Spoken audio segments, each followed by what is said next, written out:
What's up, everyone? Nick from Comic Culture here. Time for Nick at Night, my weekly comic book review show. Let's get into the books I read this week, starting over in DC with Superman issue number 14. Joshua Williamson is on this one. You have to bounce between Superman and Action Comics as of late to get the full House of Brainiac storyline, but I think it's well worth it because it's action-packed. There's a lot of cool things going on right now with Brainiac and his master plan to basically create this other thing. I'm not exactly going to ruin it for you because you need to read the story because it's really cool, but he's relying on all the superpowers of all the different heroes and some of the villains as well. Again, in issue number 14, you'll understand exactly what's going on. There are some Easter eggs, or some hints rather, in some of the other issues that lead up into this one as to like what his master plan is, but you really have to read it to see the full scale of it. But you know, in these last few issues, we have Superman teaming up with Lobo, which is always a really interesting dynamic. I love to see them two on the page, whether it's, you know, in a team up moment or they're fighting each other. You get a little bit of both of that inside of the story arc so far. We have Lex Luthor, we have his daughter, we have Supergirl, we have Connor as well. There's just so many little characters that are in play in this book, and they all have a role to play, and you get to see that unfold inside of here. The interior arc is really, really great as well. It's fast-paced. Brainiac is completely ruthless inside of here. He's just trying to get to his end goal, and it's really cool to see it play out. So if you haven't been reading Superman or Action Comics, I recommend checking those out because this House of Brainiac story arc has been pretty cool so far. So check it out if you haven't yet. If you have, let me know down below. The next DC book we read this week was Wonder Woman issue number 9. Got that killer cover right here. A lot of great covers for this series, to be honest with you. This book is kind of, it's meandering. It's kind of the only way I can describe it right now. We have Wonder Woman still chained up basically by this patriarchal ruler. He's got the lasso of lies, and he's trying to brainwash America to be against the Themyscirans, and there's some other rationale behind that, right? There's some other motives in there. He doesn't want to see, I don't know, female power rise, I guess, or take over. I'm not entirely sure, but that's kind of on the surface what is going on in here. This entire issue is basically inside of Wonder Woman's head. She's trying to do whatever she can do, rely on whatever coping mechanisms she has at her disposal to stay sane in this moment of isolation and captivity that she's in right now. And so she finds herself teaming up with Steve Trevor in all these different environments. And, you know, since it's in her mind, but she's projecting his voice or maybe his rationale onto it, it's not really him, the conversation gets kind of weird, right? He's not really there. It's all in her mind. She's using it as a coping mechanism, right? Again, and she kind of tells a story about, you know, her experiences inside of captivity and being isolated and whatnot. And so like, it's fine. It plays on for like 95% of this book, like instance after instance or example after example of that conversation. And then there's one page at the very, very end where she basically confronts her captor and says like, what else you got? You know what I mean? So like, it was a big issue of just kind of showcasing the relationship between her and Steve and how strong it might be, I guess, and how in the beginning, she doesn't really like to rely on other people. She can get through this, but she has to rely on her friends and family and her whoever to help her through these tough situations. And we're probably going to lean into that a little bit more when the other Wonder Girls come to save the day, I would imagine, right? And so that's going to be pretty cool. The backstory is outstanding, as always. We have World's Finest. We have the Trinity coming together right here, and it's just so, so charming, and I absolutely love those. I kind of like, I don't like fight to get through the main Wonder Woman book, but when I get to the very end and I see those three, I get so happy, and it's just such a cute story about her and a mix-up with Zatanna, and she's basically having to babysit puppy versions of John and Damian right here, and there's a lot of unknowns about when they might be changed back into their human form, and it was just like so fun. So Wonder Woman issue number 9, more of the same. If you like it, you're gonna love this one. If you're on the fence, you're probably still gonna be on the fence, but the backstory is killer. Let me know if you read it. All right, next up is John Constantine, Hellblazer Dead in America issue number 5. Cy Spurrier is on here as well as Aaron Campbell. We have a few other creatives because there's a few different stories being told here, but they're all stories that are related to our team here traveling down the middle of the US through Route 66, and they're experiencing all these different magical or paranormal experiences, right? And there's always some kind of small lesson to be learned inside of those, and they were charming enough stories, not really building to the overall narrative or the overall plot of this book so far, but they're still interesting little anecdotes, you know what I mean? Like, it feels like we're not progressing the story any further, but it's just giving us more backstory and more just like character moments, which I think is pretty cool. I believe there's actually a story that Aaron Campbell writes in here as well, and I thought that was a really charming story, and it had a little bit of a shock at the end and a little surprise. Some art switches in here. Obviously, there's a lot of people that are on this book. So at the end of the day, in the beginning of this book, I was kind of disappointed we weren't pushing the whole story forward, or the whole mission forward, but I liked all the the character moments, and I like the art shifts, and I like the different voices and stuff. And these characters are cool and unique. So like, I wasn't too mad at it by the end of the book, but I was a little disappointed when I first got into it. But overall, great read. Hellblazer Dead in America issue number 5. Let me know if you read it down below. Next up, we have Dan Jurgens. We have Mike Perkins and Mike Spicer on Batman First Night issue number 3. This is that Black Label book that's been out. I absolutely loved this whole series. Now, the whole undead monster part seemed a little bit far-fetched for this time period, for this kind of a character, but I think I ended up liking the supernatural element that it brought to the story. And if they didn't include that, it would just be Batman versus some mobsters, which we've, seen before, but it may be, more fitting for this time period, for this level of an experience of Batman. And, but I actually really liked where they took the story. So that was kind of a cool little change in opinion, to be honest. The art is absolutely spectacular. It's probably one of the best drawn books I've seen so far this year.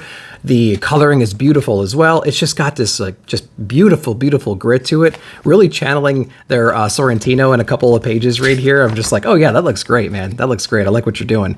And the story is just really down to earth, even though it has a supernatural element. I love the portrayal of Bruce Wayne. I like the portrayal of Gordon. All the familiar characters that we know and love. I just like the way that we are experiencing them. It's just like a different take. Batman's just such a versatile character that in the hands of so many different people, it could still be fresh. It could still be exciting. And this is another example of that coming to reality. So Batman, the First Night, was a great series, 3 issues, Black Label size, amazing artwork, great intriguing story as well. So check it out if you haven't yet. Let's go over to Marvel with Ultimate Black Panther issue number 4. It's been a good series so far. We're still building up into the whole Ra and Khonshu battle. We don't quite understand all of their motives just yet. In the previous issue, Killmonger and Black Panther kind of synced up on what their plan might actually be, Ra and Khonshu's plan, and there's this power source that they're aware of. They don't quite know what the possibilities are just yet in that. In Wakanda, there's a little bit of unrest. Everyone's trying to keep everybody calm, but there's some traitors in the midst. They're trying to figure out what that means. We have the return of T'Challa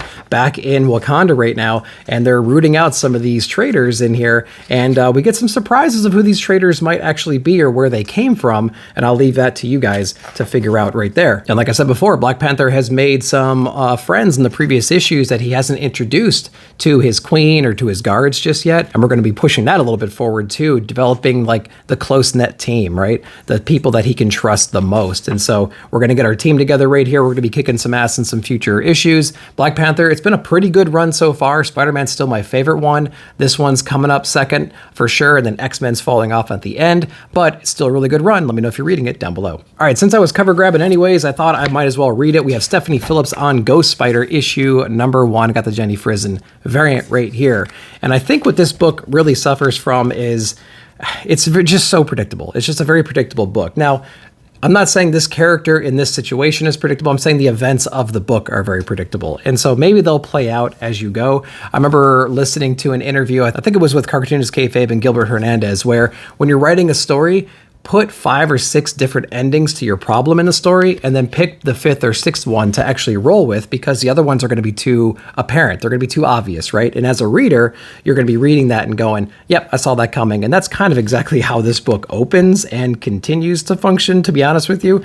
We have Spider-Gwen. She's in our main continuity right now. She's supposed to be on the down low right now. TVA is overseeing her existence on this earth, but she is just compelled to help. You know what I mean? Like, there's a bank robbery and whatnot. She's trying to establish her own life. There's a bank robbery. She steps up, she gets her hand slapped, and then she carries on with her day. Not 2 minutes later, she's back in another situation where she has to suit up to save the day in a very familiar way, to be honest with you. But she's put in a really bad situation towards the end of this when another well-known villain comes up to try to take her out. I'll let you see what that interaction looks like. Overall, the art, it was kind of all over the place. There were some moments where it looked really good, and there were some moments where the coloring just didn't match or the lines kind of stopped, to be honest. Like, there just wasn't enough to keep things really kinetic and energized.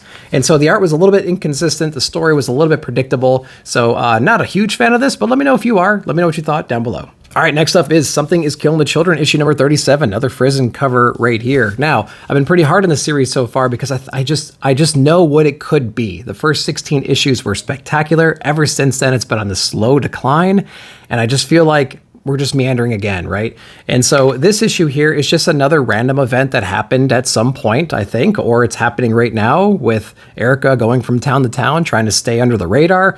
I don't know, but she basically meets another child who had a bad dream or experience, and of course, that dream came to life, murdered their entire family, and now they're kind of on the run. She's teamed up with Erica right now, and we're trying to figure things out. Which brings us to the supermarket, where there's some workers and customers and stuff like that around, and it's just basically Erica fighting a monster inside of a grocery store or whatever this is. And, you know, it happens, and she does it. And then the book ends and Erica walks out the door. So another one and done issue of Something's Killing the Children, issue number 37. I don't know. Did you guys read it? What'd you think? All right, next one is from American Nature. This is Santos Sisters issue number 6. The first Santos Sisters I've ever read, so I don't really have a lot of context, obviously, going into this, but my first impression is it's very Archie-like, but it has this adult sense of humor on top of it. Interesting characters. They're analogs with like Betty and Veronica or whatever, so we have Amber and Elena in here, but they have these superhero identities as well that they can like morph into, and they have these different powers, and you can kind of see that on the cover of the book as well. So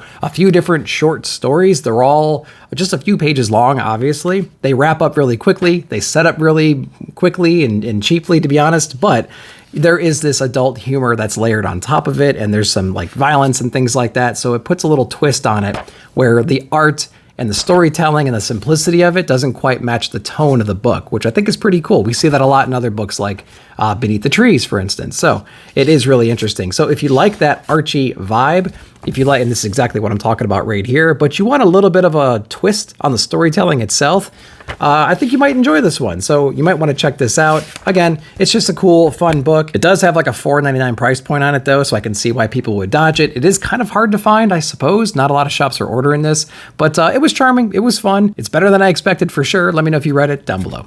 All right, next up from Fantagraphics, we have Psychodrama Illustrated from Gilbert Hernandez, issue number 7. I'm a little bit confused here too. Don't have a lot of experience with Love and Rockets. It's something I'm getting into, but from what I understand, and correct me if I'm wrong, the character that's portrayed on here is Fritz, who's from Love and Rockets, and she's like an actress and whatnot, and I think this is actually portraying a film or a show or something like that that she was appearing in, that she was starring in. The perspective is of a character inside of the show. It's not even like a stagehand or a director or her as an actress. It's actually like the show itself. And so if you're into Love and Rockets, I think you're going to absolutely adore this, or just appreciate the extra content that you get with the characters in here. But even if you're not a fan of Love and Rockets or you have no idea what's going on, it's a pretty simple story, to be honest. There's not a whole lot of stuff going on in here. We have this girl who's basically subordinate to like every man in the entire town. It's kind of a medieval setting, and she like befriends this other kid who she later betrays, and she has to kind of deal with those consequences or live with that decision that she made. And so there's some moments in there that are kind of heavy, right? And like you don't quite align with the main character's actions. There's also a separate story across the bottom of these like space explorers and monsters and stuff, and you see I think the beginning of that in the opening page right here, but I couldn't quite follow it. I was reading the main comic and then reading that strip across the bottom.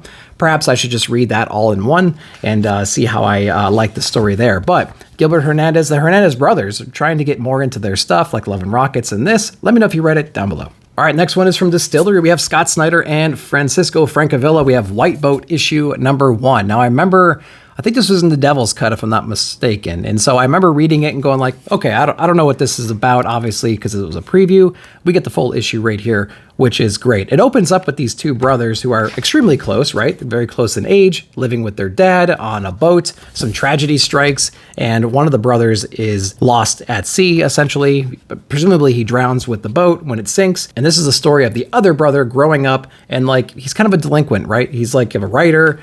He's well respected somewhat in his field, but he's got a lot of baggage, obviously, with his family and whatnot. And he's partying all the time and things like that. But there's this elusive white boat that is, I guess, like a legend in this scene, and we experience what that white boat is on here when he's given an offer to basically get on this boat and experience whatever uniqueness that this boat can offer. And there's a lot of crazy things that are in the hull of this boat that he experiences, and it's almost like a prison in a way, but it's a prison and it's a way to get to this other being that we're going to see towards the end of the book. And I don't want to spoil anything for you, but like there's impossible things inside of this boat that he's witnessing right now. There are works of art art, there's music, there's everything that you can imagine from like an artistic perspective that's dedicated to this white boat or the owner or operator of this white boat for hundreds and hundreds of years. And you get to see the different iterations of this boat over time as well.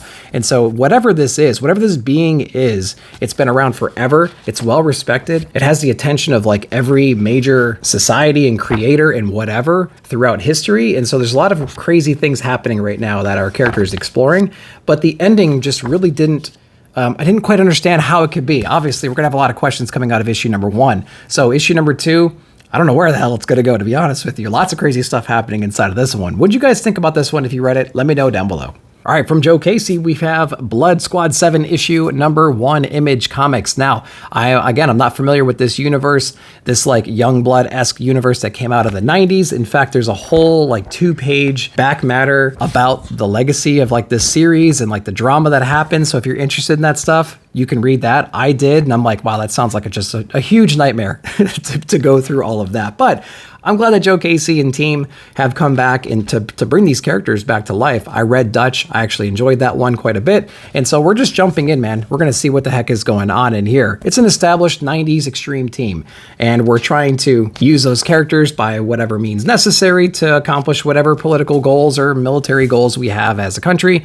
And so we get to experience what those characters are capable of inside of here. We learn a little bit about the family dynamics of the operator of these teams and some of the other characters that might be like key players going forward. So we get to see a little bit about that. There's also this weird like advertising part in here too, where they completely acknowledge that, you know, these might be like real characters in the field, real superheroes in the field, but we have to have action figure analogs of them as well, just to like sell and make money, I guess. It's like, that was kind of a weird thing, to be honest with you. If you're a fan of this series back in the past, I'm sure you're going to see a lot of characters that you know and love. There's a lot of cool moments in here with some characters that just look really awesome, and they have some pretty cool power sets that don't really mean anything to a new reader like myself, but I mean, I'm like interested. So if you're a longtime reader or you remember reading this back in the day, let me know what your perception was of this book, and did they do a good job bringing back those feelings or whatnot? I'm interested to know about that. Let me know down below. All right, next up from Image Comics, we have The Forged, issue number 8. These like giant magazine-sized books. I love this universe that we're in right now, and we had a tragedy strike in the last issue. We basically have this huge galactic federation who has this specially bred army called the Forged, or units. They wear these different mech suits. They're super capable, just jacked women, and they are super serious and have very, very strong personalities and specialties, right? And so when put together, they create like the ultimate strike team. In the previous issue, we are aware of this alien-like species that lives in the zone where they can travel at light speed or whatever, and it's a threat to them because they can essentially access any part of their federation whenever they want to, so they send their strike team in to take them out. In doing so, we actually lose our leader in there, so our strike team comes back, and they're leaderless at this moment. There are other units of the Forged around that are basically going to take the remaining people from that team and absorb them into their own, and of course, personalities are going to be all over the place.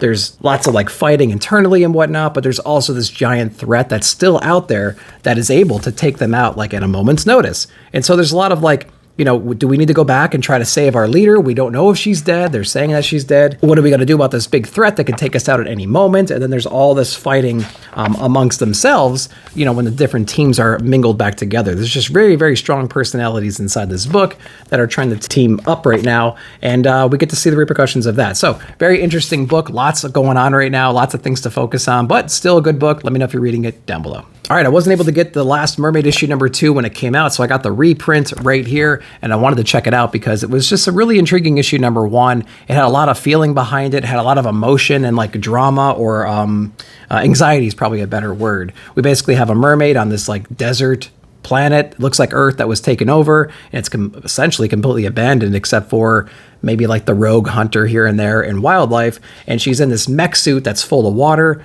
but we were in a situation where that mech suit was cracked and she was basically drowning because she's a mermaid and needs water. And so that's where we left off. But some desperation moves.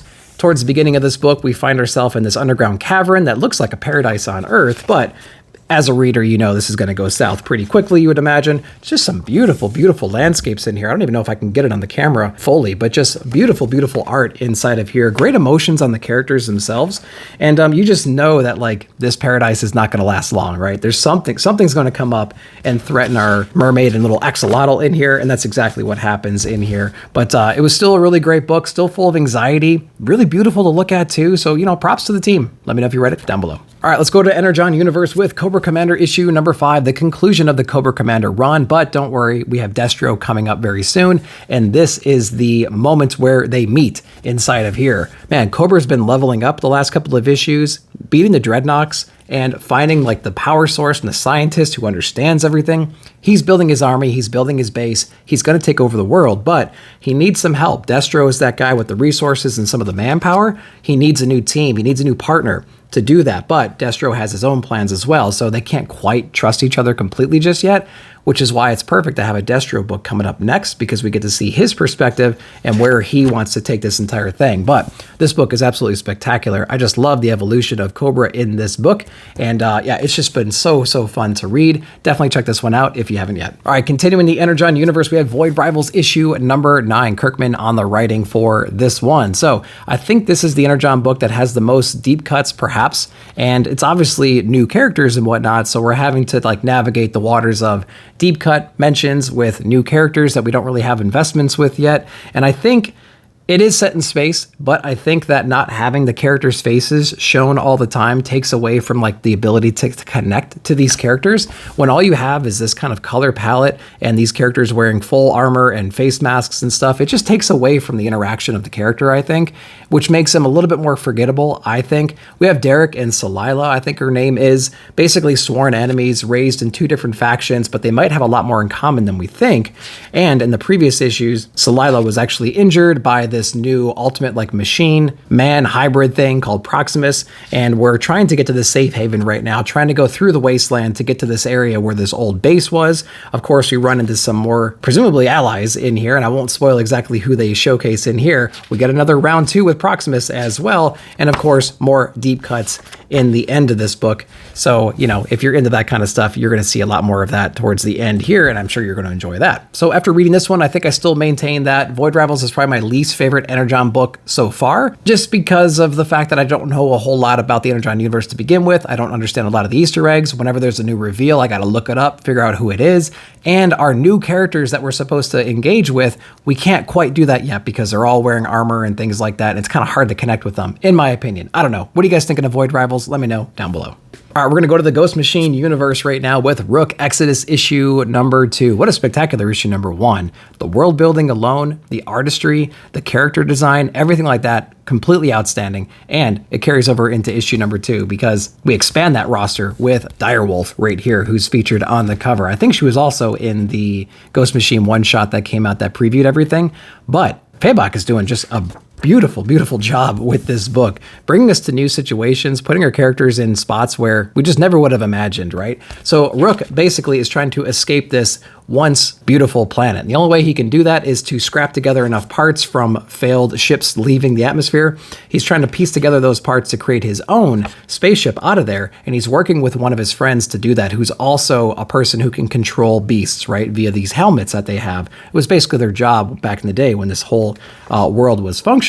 But there is a new threat that is coming up right now and is taking everybody out, trying to establish like a new world dominance and trying to bring the world back to a state where it's habitable, and we get to see that play out in here. So Rook teaming up with some old friends, taking on brand new enemies who are abusing the technology that they were all given back in the day, and just like the scenery is just absolutely gorgeous inside of here. I just love whatever Phable is doing in here. Jeff Johns doing a great job at the writing as well, getting you to like know these characters and care about their missions and putting them in interesting spots too. Just really doing a great job with this book. Rook Exodus number 2 continues to be great. Let me know if you read it down below. All right, next up we have the Stray Dogs team on Feral issue number 3. First issue I did not dig. I love the second issue. This issue I'm a little bit lukewarm on as well because I feel like it's just more of the same.